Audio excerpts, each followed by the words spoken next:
အသက်30ကျော်ကနေ40ဝန်းကျင်မှာရောက်နေတဲ့လူတွေဆိုရင်ဒီဗီဒီယိုလေးကိုစိုးအောင်ကြည့်သွားကြပါအသက်30ကျော်40ဝန်းကျင်ကိုရောက်နေပြီဆိုရင်နံပါတ်1အချက်ကျန်းမာရေးကိစ္စပါနံပါတ်2ငွေစုပါနံပါတ်3ကိုယ်စိတ်ကိုငြိမ်းချမ်းအောင်ထားပါနံပါတ်4မိဘတွေကိုအချိန်ပေးပါမိဘတွေမရှိတော့ဘူးဆိုရင်တော့ကုသိုလ်ကောင်းမှုတွေလုပ်ပြီးတော့မှမိဘတွေကိုမေတ္တာပို့အမြဝေရာတွေလုပ်ပေးပါနံပါတ်5မိသားစုနဲ့နွေးနွေးထွေးထွေးနေနိုင်အောင်ကြိုးစားပါမိသားစုကိုအချိန်ပေးပါနံပါတ်6လူတိုင်းကိုစိတ်ကျေနပ်မှုပေးနိုင်အောင်မကြိုးစားပါနဲ့မြတ်စွာဘုရားကိုတော့မှလူတိုင်းမကြိုက်ဘူးဒါကြောင့်လူတိုင်းကိုစိတ်ကျေနပ်ဖို့ကြိုးစားတာထက်ကိုအကုသိုလ်ကဲအပြစ်ကဲပြီးတော့ကိုကျေနပ်အောင်မင်္ဂလာပါအသက်30မှာကြီးပွားချမ်းသာခြင်းနဲ့ဆိုရင်အခုပြောပြမယ့်အချက်တွေကိုတေချာသိထားဖို့လိုတယ်လူတွေရဲ့ဘဝအဓိပ္ပာယ်ကိုသတ်မှတ်ပေးတာအလုပ်ပဲအလုပ်မလုပ်တာကြာရင်ပြင်းလာလိမ့်မယ်အဆင်ပြေမပြေအလုပ်လုပ်နေရမယ်တွေးတောကြံစနေရမယ်ငငယ်ကလေးကငွေကိုရှာဖွေစုဆောင်းထားပါအသက်ကြီးလာရင်ငွေလန်းခင်းသွားရတာပါ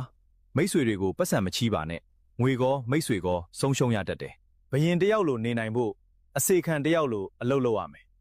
ခမားသာစင်းရဲကြည့်ခမားအနားမှာမိတ်ဆွေဆိုတာရှိမှာမဟုတ်ဘူးချမ်းသာခြင်းရင်ငွေရှာဖို့တွေးဖို့လိုသလိုငွေစုဖို့အတွက်လည်းတွေးရပါမယ်ပစ္စည်းတစ်ခုဝယ်ဖို့ဈေးနှုန်းအတွက်နှစ်ခါစဉ်းစားနေရရင်ခမားအလုပ်ပိုစူးစမ်းဖို့လိုပြီအလုပ်တစ်ခုကိုလုပ်မယ်လို့ဆုံးဖြတ်ပြီးရင်ဘာမှမရှိတော့ဘူးဆိုရင်ကိုဘေးသားမှဘယ်သူမှမရှိတော့ဘူးဗျာမှန်လား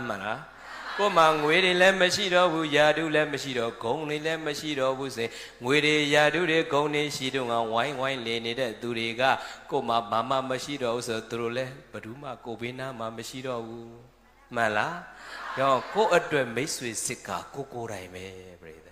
နော်ကိုအတွက်မိတ်ဆွေစစ်ကဘယ်သူလဲကိုပဲနော်အဲ့တော့ကိုဘဝကိုပဲအာကိုဘုန်းကြီးကစာလေးတစ်ပုဒ်ရေးဘူးရတယ်ကိုဘဝနဲ့ကိုပါပဲဆိုတဲ့စာကိုဘဝနဲ့ကိုပါပဲဘာလို့အငိုတွင်းနေမှလဲမျက်ရည်ကြယုံတဲ့အခက်တွေကကြကုန်မှမဟုတ်တာမကောင်းဘူးဆိုရင်ကင်းအောင်နေမကင်းဘူးဆိုရင်တော့ကောင်းအောင်နေထိုင်ပါတဲ့ဒီစကားလေးမှာအဓိပ္ပာယ်နှမျိုးထွက်တယ်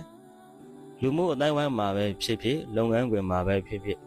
ကိုနဲ့အတူနေတဲ့သူတွေကိုနဲ့သားဇာတမဖြစ်တော့ဘူးကိုနဲ့အစင်မပြေတော့ဘူးကို့ဘောမကောင်းကြတော့ဘူးလို့ထင်ထားတဲ့အခါကိုကအဲ့ဒီသူတွေနဲ့ကင်းအောင်နေနိုင်လားသူတို့နဲ့မရောမရှက်ဖဲနဲ့ကိုတိတတ်နေတတ်ထိုင်တတ်လားဒါကိုစဉ်းစားဒါလို့ကိုကအဲ့ဒီသူတွေနဲ့လည်းပဲအမြဲတွေ့နေရမယ်အဲ့ဒီသူတွေနဲ့ကင်းလို့မရသေးဘူးဆိုရင်တော့ကိုယ်စိတ်ကိုပဲကောင်းအောင်နေထိုင်ရမယ်ခန္ဓာရရှိရမယ်သူတို့ကိုယ်ပေါ်မလေးမစားဆက်ဆံတဲ့အခါမှာကိုယ့်ဘက်ကစိတ်ကို